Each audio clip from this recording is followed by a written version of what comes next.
Judge Sharp told the court, "You have trampled on the integrity of the state legislature." He said that there has to be a penalty for the things that you've done. 725, Joe Bruno gets 2 years in prison, but he remains a free man this morning. I was trying to help the judge, number one, really understand that he's a very astute person. He knows the law. Put in context of this trial what that means, what the difference was. Well, from what we understand, from what Judge Herrick told the jurors, depraved indifference really refers to his intent and state of mind. They were ready to get back to work, ready to get back to the people's business. But I should note there was only a very short Senate session today. This is your program.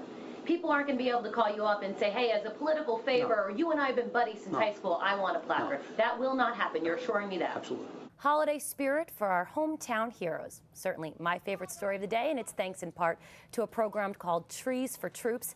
More college graduation ceremonies around the region on Sunday. Siena College held its commencement exercises in Albany. Your jump on the day's news continues with Steve Flemish reporting.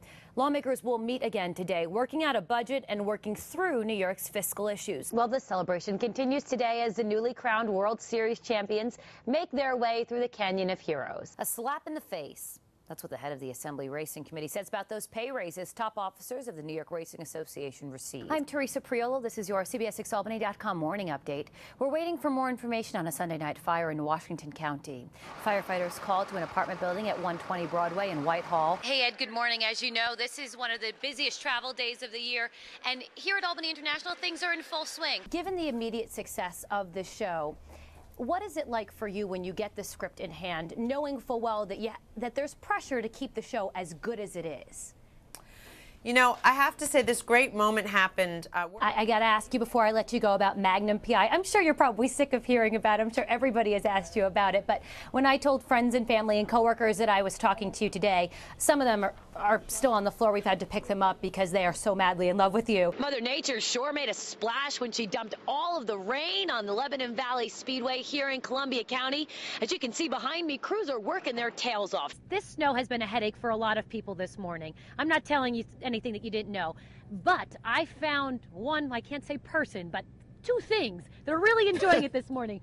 There are these two little labs right there. Oh, there's one peeking his head out. The latest incident happened Monday night here at the Bank of America in Colony on Wolf Road. A female employee of one of the local businesses was dropping off the night's money in a drop box. Take, for example, that push pin at Myrtle and Maine. You see a crime happened here, but what our map can't convey is this is the second Over the last 7 months, the CBS 6 Crime Tracker team has fielded complaints from alleged victims all over the capital region.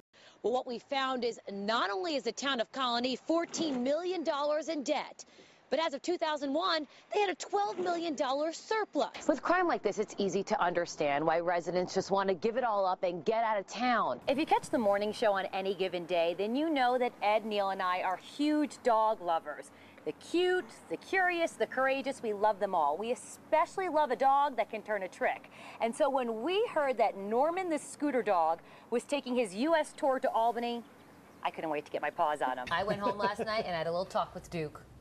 I said, there's a dog out there who can do more than you can. And he's just a puppy. Hop on it, kid. Norman's really raising the bar for the dog world. Speaking of that, he's learning to ride a bike, and they hope to have him. That will be great. He's having a little problem with the balance thing, and it does have training wheels, but he is really learning to ride a bike. But they're going to take the training wheels off? I don't know about that. They have to get him to stay on the bike first. Pope Benedict getting lessons on how to use his new iPad on Tuesday from apparently all of the Cardinals. It will help him to post. All of the Vatican is helping him. It's going to help him post messages on the Vatican's website. Do you think that the Pope is actually the one going to be posting the messages? Clearly, because it went so well.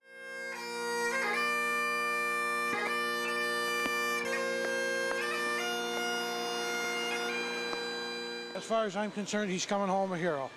A dismal day matches the somber mood felt along Main Street in St. Johnsville. Hundreds ignore the steady rain to give Army Private David Jones the hero's welcome he so rightfully deserves. This kid did serve for us, and we owe him that much. Greeted by his family, the 21-year-old soldier arrived at Griffiths Air Force Base in Rome Thursday morning. In St. Johnsville, the crowd grew by the minute, filled with veterans and friends, school kids and strangers. And as they await his final return, they are reminded of his service, which was brief but distinguished. He was a beautiful person, and the service was his way to grow up and be a man, and for this to happen is tragic. It's not a good way to come home. It's really not. It's hard, especially for us, because he was not only a friend, a comrade, but it's just a brother lost. The circumstances surrounding Jones's death remain unclear. He was found dead in his barracks in Iraq from a single gunshot wound to the head.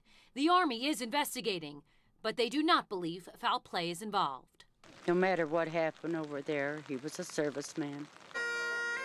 To these folks, it matters not how he died, but that he's gone for good. In St. Johnsville, Teresa Priolo, CBS 6 News. This is 41-year-old Jiverly Wong, a Vietnamese immigrant with a face now synonymous with terror. The man who embarked on a shooting rampage inside the American Civic Association building, killing 13 innocent people, and then killing himself. We feel bad that we couldn't get there and stop some of this terrible, outrageous conduct. According to Binghamton's police chief, Joseph Zukuski, the SWAT team found Wong dead in the same classroom as many of his victims. He was wearing body armor and surrounded by a significant amount of ammunition. It must have been a coward. We speculate when he heard the sirens that he decided to end his own life. Wong was certainly no stranger to the ACA. He was studying here, taking classes here until about the first week of March. But then he dropped out, and according to the police chief, no one had seen or heard from him until Friday. From the people close to him, that what these actions that he took was not a surprise to them. We picked up that he was, apparently people were making fun of him. He felt that he was being degraded because, from what we get, is his inability to speak English, and he was upset about that. Add to that, Wong had just lost his job at Shopvac in nearby Endicott. While police continue their investigation, the community remains in shock, mourning the loss of those looking for a better life. Every ounce of our energies, caring and compassion is going to help those who are suffering through this tragedy and to this community. We ask that you do the same. Police have seized a number of items from his home. They hope those things, along with survivor interviews, will help them understand more about Jiverly Wong. Was this a desperate man looking for a way out, or an evil lunatic who showed his true colors Friday morning? In Binghamton, Teresa Priolo, CBS 6 News. Teresa took her questions straight to the top, and tonight she has the VIP parking list, and she is naming names. From Pamela Tobin, the executive director of Downtown Albany BID, to Common Council member Vincent Igo and William Pelgrin, director of the state's cybersecurity office. 3 individuals who for a time were on the city's exempt parking list. But that luxury is now gone. Why should they be exempt from parking fines? I will take the full responsibility for this. However, that system was started long before I came in. Once I became aware of it, I stopped it, and we're moving forward in a different way. CBS 6 obtained a copy of the city's now defunct exempt list, also known as the VIP parking list. And in looking it over, there's roughly 300 license plate entries, most of which are registered to police cars. The others, people who do business around town. Sources tell CBS 6, since this list is a living, breathing thing, there's a chance that people on the list now are not the same ones that were exempt in years past. But one thing's for sure, this list has always been run by the police department. However, no top official I spoke with could say how long this no fine and some say elitist system has been in effect, or even provide the protocol by which it runs.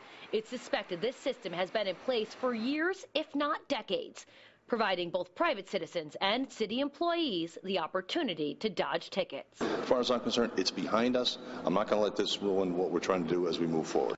In order to form a more universal parking system, the chief and the city have shut down this VIP list and the other no-fine program afforded to police officers if they have a bullseye sticker on their windshield.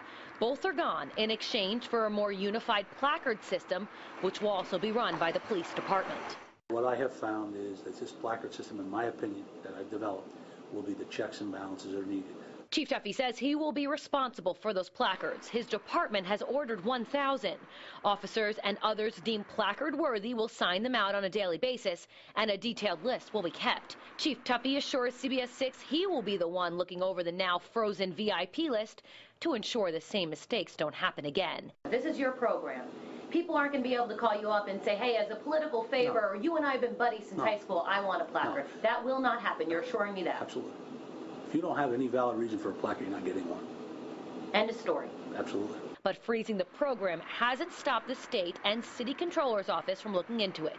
Sources say the city's parking issues are still of great concern. In Albany, TERESA, CBS 6 News. And I have to wonder, what happened to the common sense? Where's it gone? It's a bona fide phone book fiasco, and frankly, it ruined Jill Davis's day. Not to mention her trusty $800 snowblower. That's the local. Used to be local. Used to be local, yes. Davis was plowing her driveway Tuesday night when, lo and behold, she stumbled upon a surprise. And that's when I heard it grab something, and then I saw paper flying all over the place, and the engine started stalling out, so I backed off and shut it down, and lo and behold, there was a phone book in my snow thrower. In a million little pieces. In a million little pieces. All because the phone book distributors delivered the books during a snowstorm. Common sense will tell you the book can get lost in mounds of snow and end up like this. Couldn't get over it. I was flabbergasted. I swore a little bit, threw out a few little expletives here and there, you know. And Ed also repairs snowblowers for a living. He's the guy Jill and her neighbors are going to for help. Today alone, he received a handful of calls. People saying phone books, newspapers, and dog toys are stuck in their snowblowers. When they get jammed in there, it does a considerable amount of damage to the machine, costly damage. What kind of costs are we talking about? Anywhere depending on the machine, could be $200 to $400. I'd love to show you how exactly a phone book could get stuck in a snowblower, but the fact of the matter is, if I were to take this heavy-duty phone book and throw it in while the machine was running, chances are I would ruin this snowblower. But let me try to walk you through it. The technicians tell me that if this phone book were to go through here while it was running, it would get caught in the blades. The phone book would then eventually be shredded up and stuck back here, and it would get lodged in the back as if it was trying to come out the chute. The machine is ruined. What Jill wants now is her money back, and why shouldn't she? After all, she didn't put the phone book in her driveway. We reached out to Verizon to ask them about their delivery policy. They say they've contracted out the work with a company in Dallas, Texas, called IDARC. But as for getting Jill's money back, IDARC says that's up to the third-party distributor. IDARC tells us they're reaching out to that vendor and passing along Jill's contact information. In Scotia, TERESA, CBS 6 News.